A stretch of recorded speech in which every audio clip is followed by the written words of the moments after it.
Namaste everyone, welcome to Ashwin's Astrology. So far in a basic series of Kundli, we have discussed about Rashi, Nakshatra, planets, Bhavas and their significations. In this session, we will see about miscellaneous astronomical phenomenon.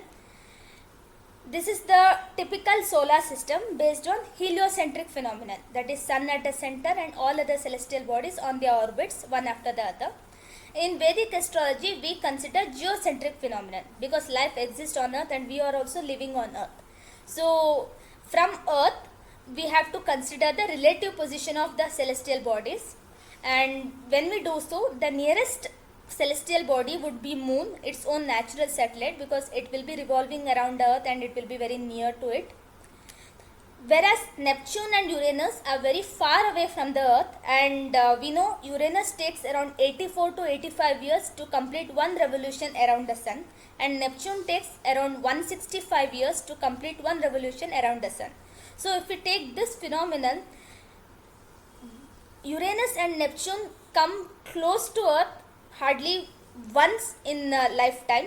Okay, and Neptune, though it is 165 years, it is above the maximum lifespan of any species living on earth, and that's why we don't consider Uranus and Neptune influence on earth.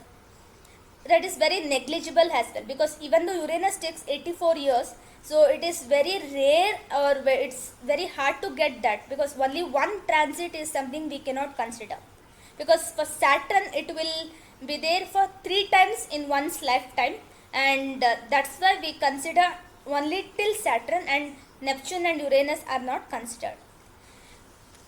These 5 planets are also further bifurcated into 2 parts, that is inner planets as well as outer planets. That is, the planets which are inside the orbit of Earth will be known as inner planet, and the planets which are outside the orbit of Earth will be known as outer planet. That is, inner planets are Mercury and Venus, and outer planets are Mars, Jupiter and Saturn. Apart from this, we use 3 more technical terms which are used very frequently, that is position, aspect and conjunction. Suppose sun is placed in Aries, then we say that is the position of the sun. So that's the position. And conjunction, suppose sun is conjunct with moon, Mars, Mercury, that is 2 or more planets in a same sign, that will be called as conjunction. Aspect is, being in Aries, sun can influence one more house, that is Libra, the opposite sign. So for every planet there are different aspects. For sun and for moon there is 7th aspect only, and even for inner planets Mercury and Venus there is only one aspect, that is 7th aspect. Whereas for Mars, Jupiter and Saturn, as they are away from the Earth's orbit, they have 2 more special aspects apart from the 7th aspect. That is, for Mars it is 4 and 8, and for Jupiter it is 5 and 9, and Saturn it is 3 and 10 along with the 7th aspect. Every planet will have the 7th aspect, that is the opposite view. Now coming to the amount of duration a planet will take to transit through one sign, that is the 30-degree span of one sign will be as follows. That is, moon will take 2.25 days.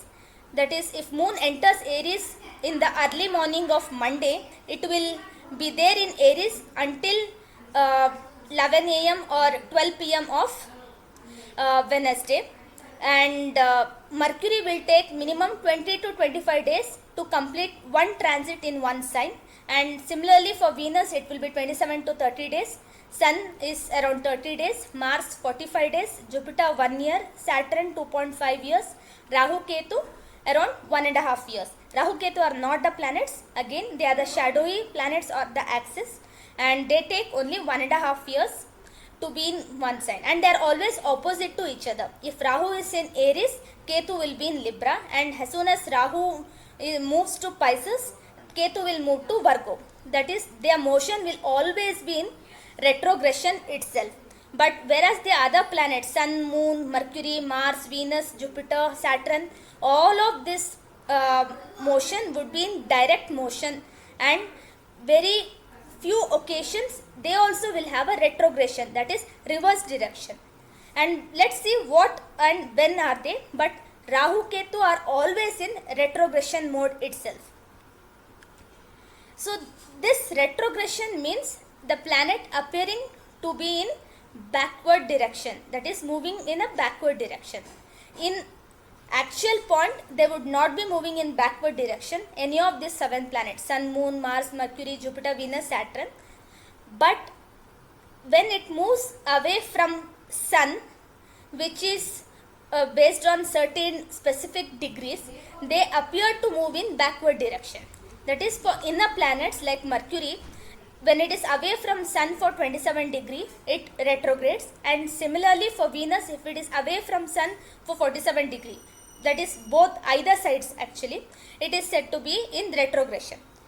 That's why in horoscope, when Sun is placed in Aries, Mercury has to be either in Pisces or in Aries or is in Taurus itself.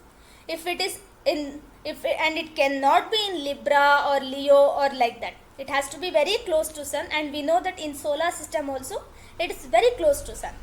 Similarly for Venus, when Sun is in Aries, Venus can be just 1 or 2 signs away from the Sun, that is in Taurus or in Gemini or in Pisces or in Aquarius. It cannot be in Sagittarius, Scorpio or Libra and all. When it comes to outer planets, it can be in any of the sign, but when it is from Sun 5th to 8th house, that is 120 degree to 240 degree, then they will start retrogression mode. That is, when Sun is in Aries and Jupiter, Mars or Saturn is in Scorpio, it will start retrograde, because it will be moving away from 240 degree, and that's why they will have to come back until 120 degree, and that's when the retrogression will stop. And this cannot happen only through the planet's motion, even with considering the Sun's motion as well. Suppose Jupiter, Saturn, Mars will start the retrogression when it is in Scorpio. By the time it can come for next 40-45 days, Sun also would have moved 1 or 2 signs, and that's how the retrogression also can get modified. Next we have combustion.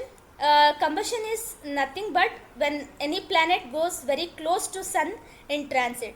Because Sun is a fiery planet and is the natural luminary, any planet which comes very close to Sun becomes invisible. So they tend to give negative or no results, because when they are invisible. And that's why this is also one of the important phenomenon which we have to consider. There are specific degrees like 12 degrees, 16 degrees, 17 degrees for each planet. And Rahu Ketu doesn't get combust. It's only the other 5 planets, that is Mercury, Venus, Jupiter, Saturn and Mars, which gets combust coming close to Sun. And only Moon when it is on Amavasya, because when Moon and Sun are together, that will be Amavasya, and that's when it is said to be combust. That is devoid of strength. Next we have a concept called planetary war. That means when 2 or more planets within 1 degree in the same sign is said to cause a planetary war. Sun and Moon being the luminaries, that is the royal planets, will not involve themselves in any kind of planetary war, but all other 5 planets will involve themselves in planetary war. So suppose if Venus is in 7 degree Capricorn and Mars is in 6 degree Capricorn, then there is said to be a planetary war. Who wins in this war is something very interesting. Mars being the commander-in-chief, the natural commander-in-chief in the planetary army, it will always win the war with any planet. Whereas for other planets, that is when Venus is in 7 degree Capricorn and Jupiter is in 6 degree Capricorn, then Jupiter will win the war because its longitude is less than Venus, that is it is behind the Venus, and that's why Jupiter will win the war. So any planet which is having the less longitude than the other planet will win the war. So these are some of the astronomical phenomena which would be very helpful for our predictions. So I hope you have understood it, and please let me know your feedback and drop in your suggestions in the comment box. and let me know if you want any other topics to be covered. From our next session, we will start taking up any yogas or any special combinations, and we will look into some horoscopes as well. Until then, thank you. Have a great day.